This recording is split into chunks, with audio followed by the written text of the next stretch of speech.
The PlayStation 2 is an absolutely cool device to play nowadays, but when it comes to the controller, there is going to be a slightly different story. I am basically like a Sony PlayStation 2 controller hoarder, and the reason why, because these bloody things keep just dying on me. I got the blue, the black and the silver one, but the blue ones are even like freaking rare.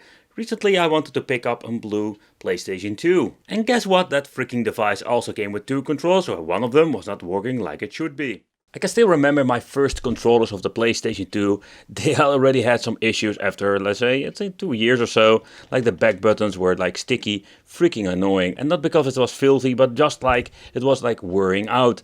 And that is something that's a general problem. Another thing like the automatically scrolling, or it just doesn't do anything. So in this video I want to check out like this PlayStation 2 wireless controllers from AliExpress. Are these things worth picking up? They're selling it in different kind of colors. I got myself the black one and the translucent one. And I was really curious how good these are nowadays, because they have released a lot of like clone devices. And I mean like a lot of fake PlayStation controllers. And it's always like a mixed bag when it comes to these devices. So the first thing what we need to do is the smelly test. They don't smell chemical at all, and that's a very good thing, because the cheap ones I've reviewed with the Game Boxer are most of the time pretty damn awful, like really chemical. But how is the feel? The first thing I like is the joystick itself, or the joysticks, because it does have like this rubber compound at the top like the original one, because with the cheap ones it is just pure hard plastic.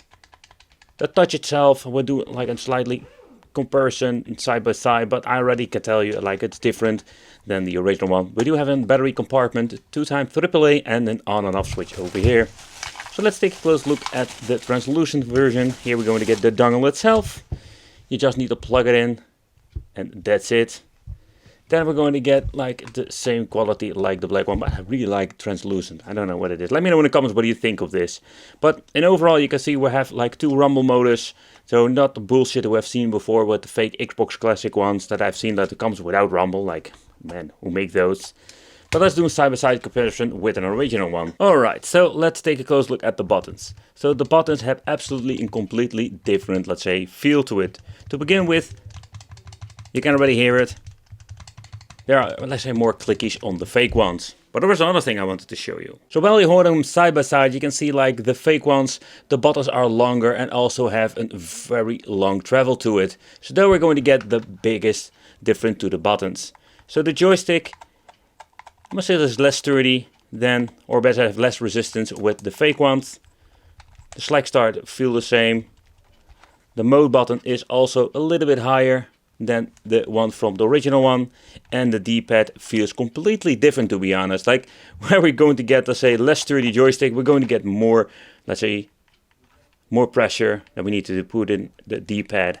You can just feel it, like it's also like higher than the original one, not like a lot, but you can feel it like it's completely different, and you need to press it really hard. So the resistance between the membrane and the button is absolutely different. This is not because of wear out, this is just because it's completely different. And of course the same story applies to the translucent edition. But in the end they can make a lot of fake controllers, but they will never be the same like the original one. But okay, this is not like a big of a deal. The question remains, how will they work? So let's get myself some batteries, let's plug it in the PlayStation and let's play some games just to see how they will play. Okay guys, so let's start with a Street Fighter game to test out the D-pad. Street Fighter EX3. So when it comes to the controller itself, I just plug and play. I don't need to do any configuration when it comes to connecting with the dongle.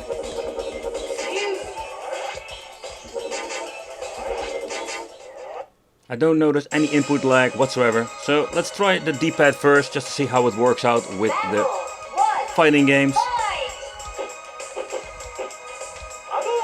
Oh man, like the problems with this D-pad is that it's so sturdy. You need to press it really hard. My thumb is going to be hurting after a match of two. Oh, absolutely, it's going to be hurting. Let's see if I can do it super.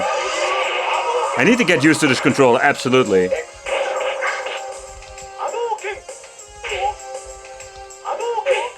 Alright, so let's see if we can use the freaking analog stick.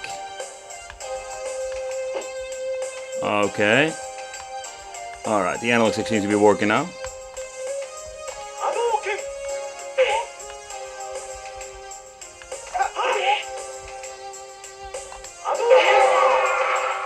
So when it comes to fighting games, I'm just being honest, like you really need to get used to the analog stick and the D-pad. Because of the feel is so different.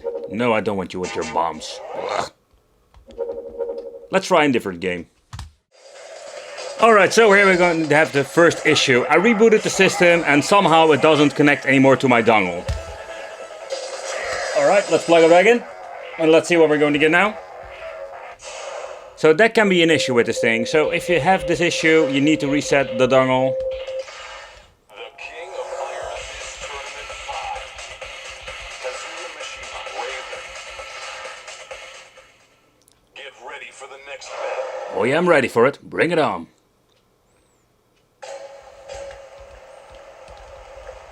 So if you're going to press it very gently.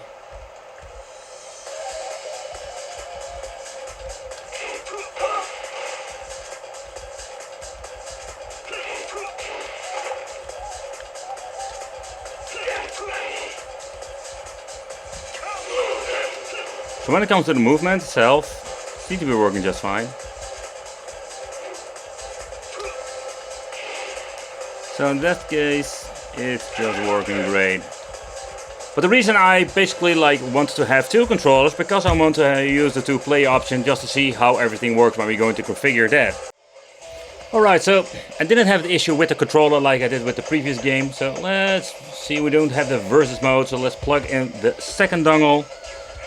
The controller hasn't been activated yet.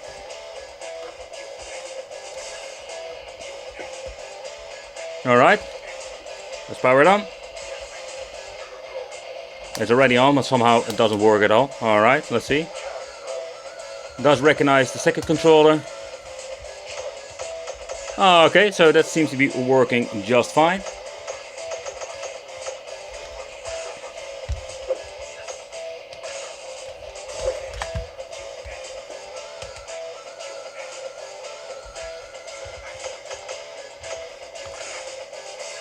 So when it comes to configuration of the second controller, is not going to be an issue at all. Okay, so let's see if the controller seems to be working just fine. Alright, let's get the other controller. So this basically, when it comes to the controllers and how it all works, it's very nice, so you don't need to do any weird configuration, it's just plug and play. Okay guys, so this is what we're going to get with the fake PlayStation 2 controllers, or aftermarket controllers, depends how you want to call them. They're not like one-on-one copy of the original one. Yeah, the shell looks almost similar to the original, but it doesn't play like the real deal. The shoulder buttons, everything is just slightly different. Yeah, and I can just say, especially when it comes to the shoulder buttons, the back ones, I didn't mention before, it's like lesser quality, absolutely. That got more like a cheap click. You can even sometimes almost want to get stuck over here. Another thing that annoys me the hell out of it is I cannot read it. I cannot even open up the compartment without using a flat screwdriver, because this thing is almost impossible to freaking open. That's another thing that is quite annoying. That don't have this issue with this version, the Black Edition. No idea, maybe they're using different plastic. But when you're looking at the wireless connectivity, you don't notice any input. You need to get used to this very sturdy D-pad. But in overall, yeah, it can be a cheap solution, because these things are dirty cheap. And in the future, it's going to be an issue, because these things are not going to get, let's say, made anymore. And I got a lot of them, and a lot of them are broken or having issues. Yeah, let me know in the comments, did you ever consider buying these, let's say, controllers from AliExpress? Or did you buy them? Let me know, what is your, just let me know, what do you think of it? Would be great to read it back in the comments. Consider subscribing, hit that later bell, become in the Wicked family, and it would be great to see you in the next video.